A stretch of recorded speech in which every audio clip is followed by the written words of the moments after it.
La principauté rejoindra-t-elle l'Union européenne? Des discussions sont toujours en cours en vue de conclure un partenariat. Le contenu des négociations concerne l'établissement d'un accord régissant l'accès au marché intérieur européen et l'obtention de dérogations afin de conserver les spécificités de la principauté. Monaco s'interroge alors sur les conséquences d'une éventuelle adhésion à l'Union européenne. Dans le contexte actuel, où l'Union européenne est ébranlée par toute une série de questions, questionnée par l'immigration, les doutes, les populismes, etc., Monaco se porte bien et Monaco a raison d'essayer de clarifier ses relations avec l'Union européenne à son profit, au profit de ses entrepreneurs, au profit de ses citoyens et de ses résidents. Et je crois que c'est le bon moment, plutôt que d'attendre d'autres crises financières, d'autres difficultés internationales dont nous ne sommes pas les maîtres. Dans le secteur commercial, la commission immobilier du CSA a centré ses travaux sur l'établissement d'un nouveau bail sans propriété commerciale plus souple.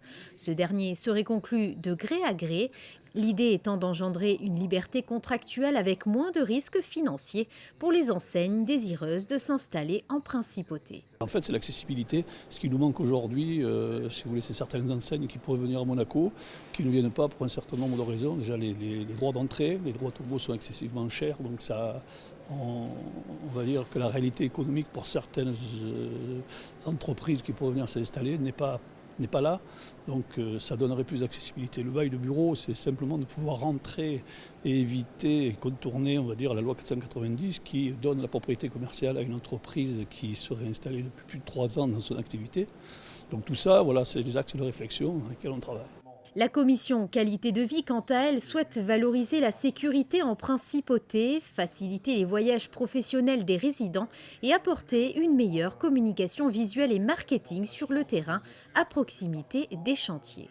Je pense qu'une grande communication est faite et votre canal Monaco Info participe, mais on voit que cette communication doit être plus ciblée. Les gens reçoivent beaucoup d'informations et finalement ce que les gens demandent, c'est une communication finalement plus adaptée à leurs besoins, une communication au plus près du terrain. Je crois qu'on peut faire des efforts sur la communication sur le chantier même, soit par des panneaux traditionnels, soit même peut-être par de grands écrans télé qui indiquent qu'est-ce qui va être réalisé, quel est le planning, quelles sont les phases de la construction, quelles sont les phases de nuisance. Et ça, c'est une grande demande. Je crois aussi que le gouvernement travaille sur la mise en place d'un site web, Info Chantier, qui permettra à chacun de trouver des informations. Ce qui me semblerait important sur ce site, c'est que les personnes puissent s'inscrire pour dire moi je suis intéressé par tel secteur.